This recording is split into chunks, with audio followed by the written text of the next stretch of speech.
سلام بچه، خوش اومدید به این ویدیو. ما آمدیم که بازم که کیندی باز کنیم. امروز 4 تا خریده بودم، 2 تا باز کردم. توی یکیش میشل بالاک امضا در اومد و گریت بیل و سانچز و کرا اونا در اومد. بریم برای آنباکس این 2 تا یامال.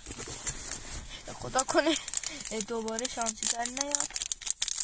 بله، اولی امضای چلسی هستش. خدا کنه میشل بالاک بازم نباشه. برچسب میشل بالاک و جیمز. بریم برای آنباکس دسته دوم.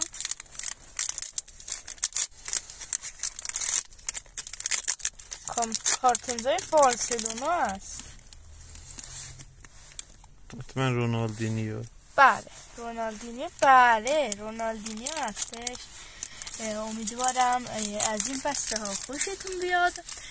تا ویدیو بعدی و آنباکس کیندی های بعدی خداحافظ. لطفاً ما رو دنبال کنید و زنگوله رو فشار بدید. خداحافظ.